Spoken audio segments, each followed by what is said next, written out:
Start करते हैं exercise 3.3 question 7। हमें दे रखा है show that the matrix A.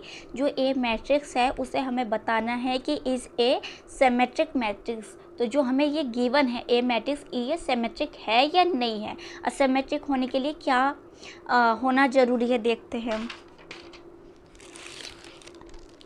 अगर हमारे पास सिमेट्रिक हमें बताना है तो जो ए डैश होगा ट्रांसपोज होगा वो इक्वल होगा ए के। अगर ये आ जाता है तो ये क्या होगा सिमेट्रिक होगा। तो देखते हैं ए डैश ए के इक्वल आता है या नहीं आता है।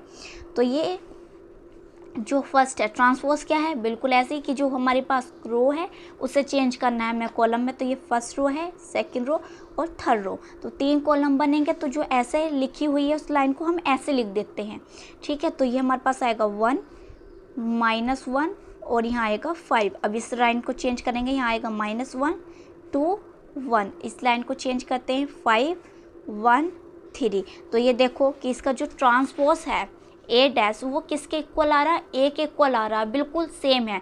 तो ये क्या होगा, ये होगा सिमेट्रिक होगा ये। तो हम क्या कह सकते हैं कि A is a symmetric matrix, ठीक है। ये सिमेट्रिक मैट्रिक्स है। अब ये देखो सेकंड इसमें क्या दे रखा है। अब यहाँ बात हुई है सेकंड ऑप्शन में कि so that the matrix A is A skew symmetric matrix. अब स्क्यू सिमेट्रिक मैट्रिक्स होने के लिए क्या ज़रूरी है, स्क्यू सिमेट्रिक मैट्रिक्स के लिए हमें पता होना चाहिए जो ए होगा वो इक्वल होगा -a डैश के। मतलब कि ट्रांसपोज करने के बाद अगर माइनस की मल्टीप्लाई हम कर रहे हैं तो वो इक्वल आ रहा है ए के। तो वो क्या होगा, स्क्यू सिमेट्रिक होगा, ठीक है। तो देखते हैं हम ये स्क्यू सिमेट्रिक है या नहीं है। तो पहले इसका क्या करो, ट्रांसपोज करो।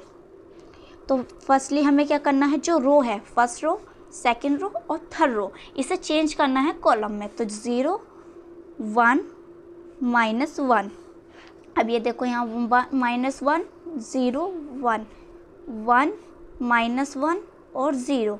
अब ये देखो, अब यहाँ अगर मैं माइनस की मल्टीप्लाई करूँ, यहाँ देखो यहाँ माइनस की मल्टीप्लाई करते हैं हम -a डैश की, ठीक है। तो यहाँ देखो जो माइनस नहीं है वो तो माइनस बनेगा। तो ये 0 माइनस और माइनस क्या होगा प्लस, और माइनस के 1 बनेगा, यहाँ माइनस आएगा, यहाँ 0 यहाँ प्लस, क्योंकि माइनस माइनस प्लस।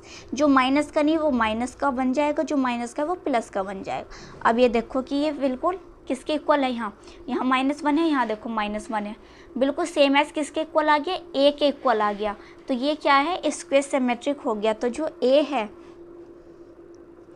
है वो इक्वल है -a डैश के। तो ये क्या होगा, ये स्क्वायर सिमेट्रिक हो गया। तो हम लिख सकते हैं यहाँ कि ए इज़ ए स्क्यू